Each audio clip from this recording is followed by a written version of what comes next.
Nós entendemos que cada geração tem uma contribuição exclusiva e muito importante para a vida da organização.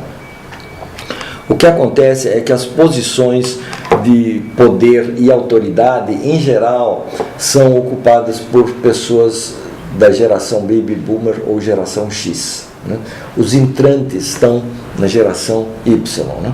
Aliás, daqui a 3, 4 anos está entrando a geração Z, né? Que daqui a pouco vai achar que a geração Y já está superada e assim por diante.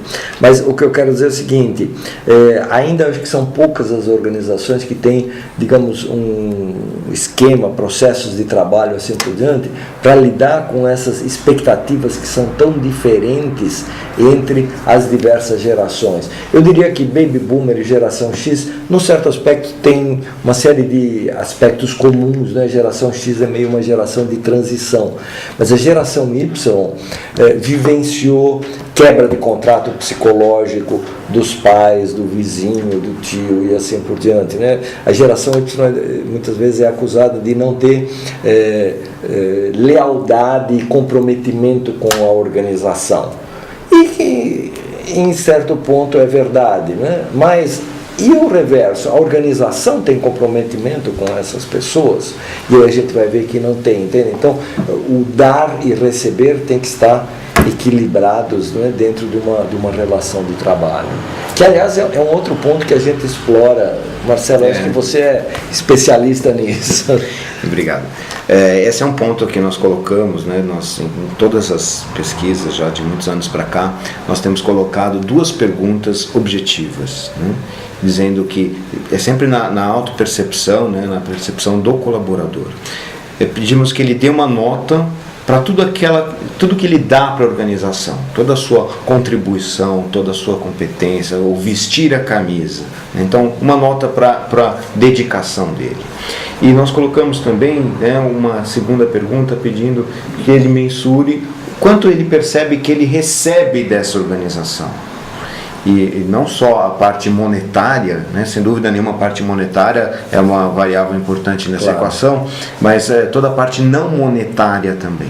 Então, reconhecimento, prestígio, é o clima de uma forma em carreira, geral. Né? Carreira, enfim, tudo isso. Então, de diversos aspectos. Então, ele coloca uma nota para o dar e para o receber. Né? Então, é interessante que quando nós fizemos esse modelo, nós falamos assim, nossa, nós vamos achar toda a população brasileira aqui, né, no altas doses de colaboração, quer dizer, as pessoas dão muito e percebem que recebem muito pouco. Né? Então, o que é esse então, imagina, né, isso em 2 eixos, né?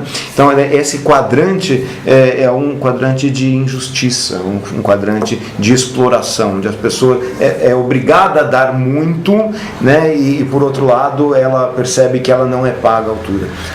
Pergunto, isso é sustentável? Sem dúvida nenhuma não, né? As pessoas até topam ficar nessa posição por uma estratégia de sobrevivência, mas na próxima oportunidade, primeira oportunidade, ela pula fora da empresa, vai procurar um novo emprego, vai, enfim, começa a distribuir currículo, ou seja, você tem um turnover muito alto, né? Quer dizer, se a gente for no outro extremo, né? Então imagina, esse é um quadrante mais teórico, né? Onde o sujeito tem uma colaboração muito baixa e ele tem altas doses de recompensa. Então, portanto, ele ganha muitíssimo e no bom português, nada, né? Contribui nada. Né? Claro que isso não é sustentável também. Então, existe uma faixa de equilíbrio, né, entre o dar e o receber. E interessante que, mesmo a gente não tendo consciência desse modelo, nós vamos nos posicionar dentro desta faixa. Eu vou equilibrar, né? Eu vou dosar a minha colaboração em função daquilo que eu percebo do clima organizacional, daquilo que eu recebo, da parte monetária e da parte... Toma lá da cá. Toma lá da cá. Então, já que eu sinto que eu tenho que chegar de manhã cedo na organização, que me pede para dar muito, mas não ganho nem um bom dia do meu chefe, né? Acredita, nos dias de hoje isso ainda acontece, né? Enfim, agora, o sujeito ele não tem essa predisposição para o trabalho e querer realmente estar contribuindo. Quer dizer, quando eu tenho um clima desenvolvido, um clima mais saudável, né, as pessoas vão estar se posicionando naquele quadrante que nós entendemos que é o quadrante do motivado, né? Onde nós temos, né, assim, Inclusive nós temos encontrado boa parte das pessoas, né, que se declaram, né, dentro desta faixa, né. Sem dúvida nenhuma tem pessoas e tem situações de injustiça, situações onde existe, né, uma exploração muito grande. Mas esse é o quadrante ideal, né, onde a pessoa tem uma alta dose de colaboração e ela é devidamente paga, tanto na parte monetária quanto na parte psicológica. É legal você tocar isso, né? Porque a gente sempre coloca aqui na relação de trabalho, você tem dois tipos de salário, né? Um é o salário monetário, que é quando você ganha X reais por mês, mais bônus, participação, benefício, seguro, enfim, o que seja, né? E isso é o salário que, em última instância, pode ser convertido em X reais, né? Mas existe um outro salário, que é o salário psicológico, que é o reconhecimento. Veja, é uma coisa que não custa nada e é tão pouco praticada nas empresas, né? Digamos que o Marcelo fez um ótimo trabalho, né? E ele apresentou um projeto realmente maravilhoso. Se eu sou chefe do Marcelo, eu devia dizer: Marcelo, parabéns. Esse tapinha nos ombros, esse reconhecimento dificilmente acontece e não custa nada. Até porque muitos chefes começam a enxergar uma ameaça aí, né? Claro, porque, veja, se eu digo assim: Marcelo, parabéns, né? Eu digo assim: bom, só tapinha nos ombros não paga a conta de supermercado e mensalidade da escola, assim por diante.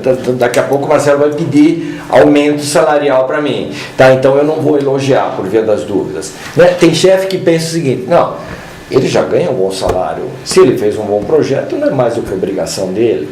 Mas acontece que o Marcelo fez muito mais do que obrigação dele, né? Então esses aspectos todos, né, são coisas, eu diria, simples, que ajudam a criar um ambiente de trabalho realmente melhor e, com isso, gerar resultados de negócio melhor. Eu vou ter meus clientes encantados com os produtos e serviços que recebem. Caso contrário, a gente fica, né, nessa situação que acaba não gerando sustentabilidade.